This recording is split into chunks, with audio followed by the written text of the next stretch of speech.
Population inversion. ठीक है, तो बेटे लेजर के बनने में ये हमारा सेकंड स्टेप होता है, पॉपुलेशन इन्वर्जन। अगर कोई मीडियम पॉपुलेशन इन्वर्जन की टेंडेंसी नहीं रखता है तो वो लेजर कभी नहीं बना सकता, क्योंकि आप कहोगे जी फिर तो लेजर किसी से भी बना लो, तो ऐसे नहीं है, लेजर आप किसी से नहीं बना सकते हो। लेजर बनाने के लिए जरूरी होता है कि जो मटेरियल आपने चुनाव किया है जिसका, उसके अंदर पॉपुलेशन इन्वर्जन की टेंडेंसी हो। नाउ लेट अस अंडरस्टैंड कि पॉपुलेशन इन्वर्जन होता क्या है। ठीक है, तो जैसा let us understand first this diagrammatically. तो जैसे मैंने आपको बताया था कि we have two states, the higher energy level and the ground energy level, right. So ये जो हमारा हायर एनर्जी लेवल होता है ये हमारा अनस्टेबल होता है, so let me take it as U. और जो हमारा ग्राउंड एनर्जी लेवल होता है ये हमारा स्टेबल होता है, let me take it as S.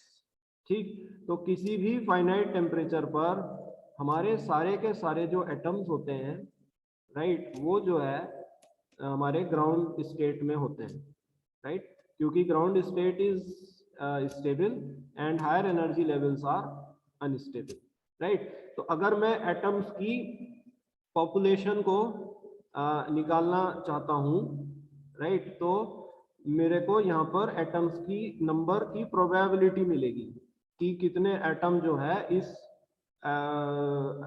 Unstable state में किसी टेम्परेचर टी पर हो सकते हैं।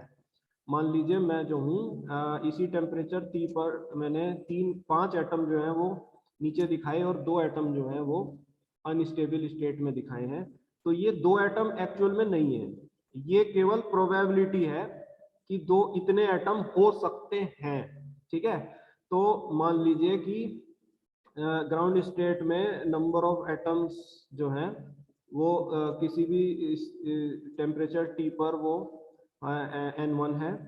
ठीक है, और इस स्टेट में अनस्टेबल एक्साइटेड स्टेट में किसी भी टेम्परेचर टी पर नंबर ऑफ एटम जो है वो n2 है। क्लियर?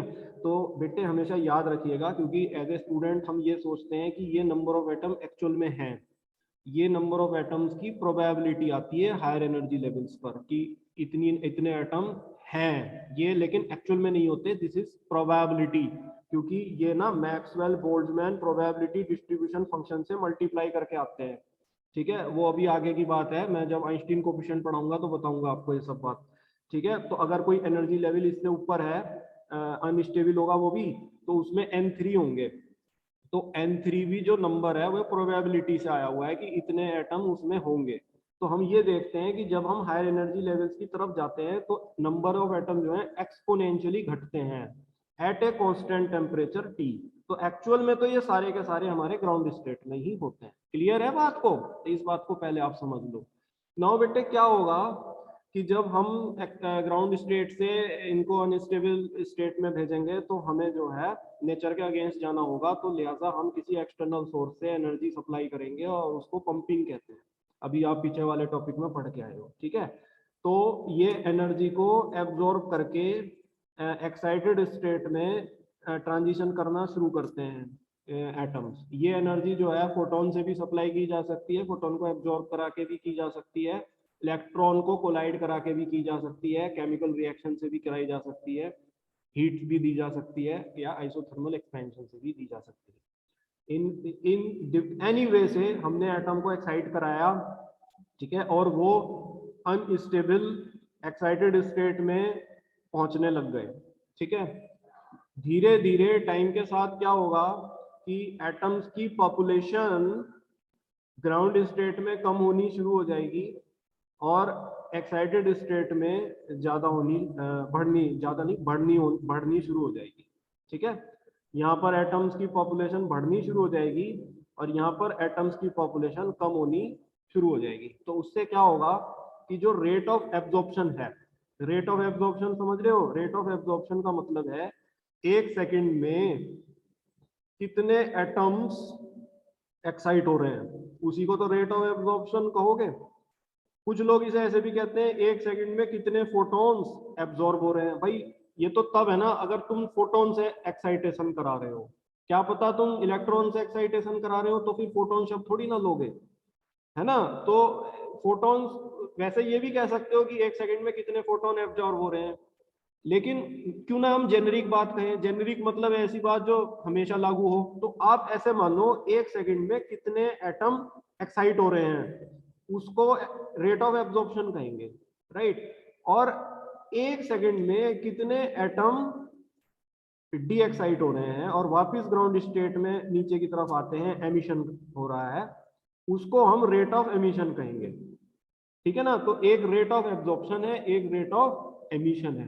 रेट ऑफ एब्जॉर्प्शन है 1 सेकंड में कितने एटम एक्साइट हो रहे हैं, और रेट ऑफ एमिशन है 1 सेकंड में कितने एटम डी एक्साइट हो रहे हैं। ये भी कोई गलत बात नहीं है, कुछ लोग इसे ऐसे भी कह सकते हैं कि 1 सेकंड में कितने फोटोन एमिट हो रहे हैं, लेकिन उसमें फिर अगेन एक प्रॉब्लम है।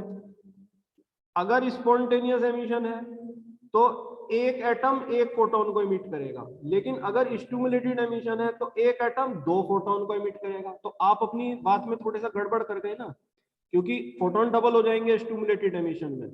तो बेटर है कि आप इस कंसेप्ट को एटम के टर्म में एक्सप्लेन करो, तो ज्यादा बेटर है, जो जेनेरिक बात है फोटोन के टर्म में ना करो, ठीक है ना। तो 1 सेकंड में कितने फोटोन एक्साइट हुए उसे रेट ऑफ एब्जॉर्प्शन कहेंगे, और 1 सेकंड में कितने फोटोन डी एक्साइट, सॉरी कितने एटम डी एक्साइट हुए उसको रेट ऑफ एमिशन कहेंगे। तो क्या होगा बेटे, जब यहाँ पर एटम्स की पॉपुलेशन कम हो रही है और यहाँ पर एटम की पॉपुलेशन टाइम के साथ बढ़ती जा रही है, तो हमारा रेट ऑफ एब्जॉर्प्शन जो है वो घटेगा, लाइक दिस, ठीक। और हमारा रेट ऑफ एमिशन जो है वो बढ़ेगा, लाइक दिस, ठीक है। तो अगर मैं इसे एब्जॉर्प्शन कहता हूं एज ए, ठीक है, और मैं इसे एमिशन कहता हूं एज ई, ठीक है, तो रेट ऑफ एमिशन टाइम के साथ इंक्रीज करेगा और रेट ऑफ एब्जॉर्प्शन टाइम के साथ डिक्रीज करेगा, और उसके बाद क्या होगा, टाइम के साथ ये दोनों रेट्स इक्वल हो जाएंगे, राइट। ये दोनों रेट्स इक्वल हो जाते हैं, और जब ये रेट इक्वल हो जाते हैं तो इसको थर्मल इक्विलिब्रियम की स्थिति कहते हैं। ये अब मैंने बराबर कर दिए दोनों, ये इस लाइन को टच कर गए। उस समय यहाँ पर एटम की पॉपुलेशन कांस्टेंट हो जाती है, यहाँ पर भी एटम की पॉपुलेशन कांस्टेंट हो जाती है, मतलब उसके बाद, क्योंकि rate of absorption rate of emission के इक्वल हो गया, तो जितने एटम 1 सेकंड में ग्राउंड स्टेट से एक्साइट हो रहे हैं उतने ही एटम 1 सेकंड में ग्राउंड स्टेट पर आ रहे हैं, तो पॉपुलेशन कांस्टेंट रहेगी ना। और जितने एटम अनस्टेबल एक्साइटेड स्टेट में 1 सेकंड में आ रहे हैं नीचे से, उतने ही एटम अनस्टेबल एक्साइटेड स्टेट से ग्राउंड स्टेट में जा रहे हैं 1 सेकंड में, तो इसकी पॉपुलेशन भी कांस्टेंट हो जाती है। इसको कहते हैं थर्मल इक्विलिब्रियम। नाउ लेजर बनने के लिए ये जरूरी है कि इस थर्मल इक्विलिब्रियम की स्थिति में ये जो नंबर ऑफ एटम है एक्साइटेड स्टेट में, ये बेटे ग्राउंड स्टेट की तुलना में, मैंने कंपैरिजन किया भाई, मैं नीचे से 5 से, अब मैं इसको 5 ही दिखाए हुए हूं, तो अब मैं यहाँ 10 कर रहा हूँ। ये एटम ग्राउंड स्टेट की तुलना में ज्यादा होने चाहिए अनस्टेबल एक्साइटेड स्टेट में, थर्मल इक्विलिब्रियम की स्थिति में। इस स्थिति को जब number of atoms unstable excited state में स्टेबल ग्राउंड स्टेट से ज्यादा होते हैं, इसको पॉपुलेशन इन्वर्जन कहते हैं। इन्वर्जन का मतलब होता है उल्टा, पॉपुलेशन का मतलब होता है जनसंख्या। तो जनसंख्या उल्टी हो गई, तो जनसंख्या उल्टी क्यों कह रहे हो आप, क्योंकि आप प्रकृति के खिलाफ हो।